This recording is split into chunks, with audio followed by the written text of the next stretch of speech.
Good morning. This is Mrs. Orozco, and I want to start off by telling you that your teachers are really proud of you. Yeah, we're proud of how well you're reading your old favorite storybooks. It's like you've fallen in love with them. And friends, when you fall in love with a book and you share it with somebody else, like I've been sharing with my stuffed animal when I read to him, hi, you can read that book to them with so much joy and so much love that they also fall in love with the book too.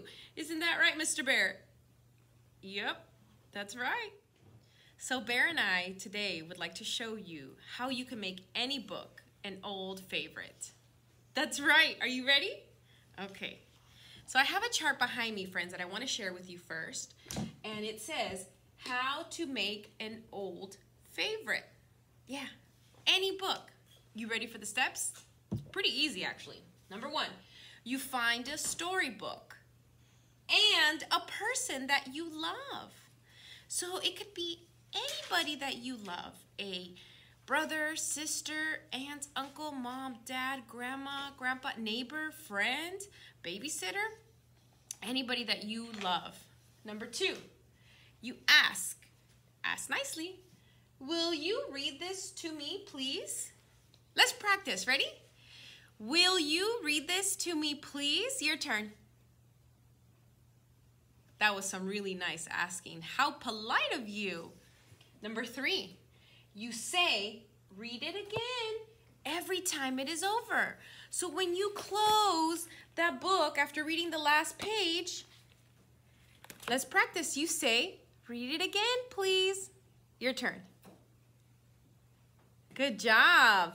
How courteous you are. Number four, when they are reading it to you, you have to listen really closely, okay? This way you get to hear all the beautiful words and the great things that are happening in the story. And number five, then you read it.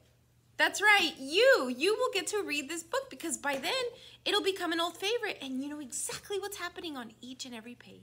Friends, with these steps, you can turn any book into an old favorite. I'd like to share some books with you that I think you're gonna like, that you can try and turning into a new favorite by following these very simple steps.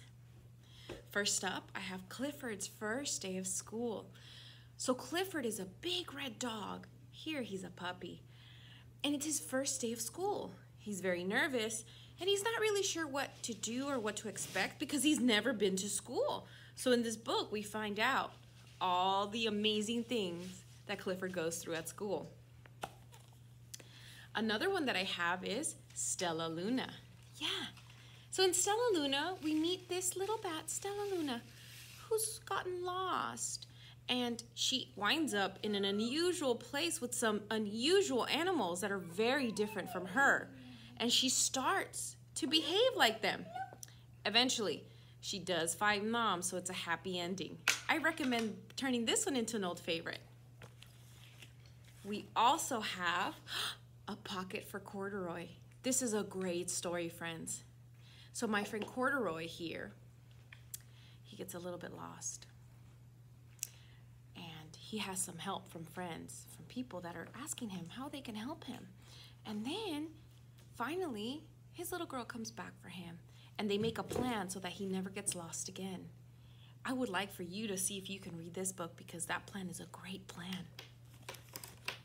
I also have The Snowy Day. Now in this storybook, we meet a little boy who gets to experience a snow day. Isn't that fun? Isn't that amazing? Yeah, we'll get to see how he enjoys himself in the snow. Friends, there's a lot of different books, not just these, that you can make into an old favorite. And so I suggest you go and find one and find a person you love and get started on reading.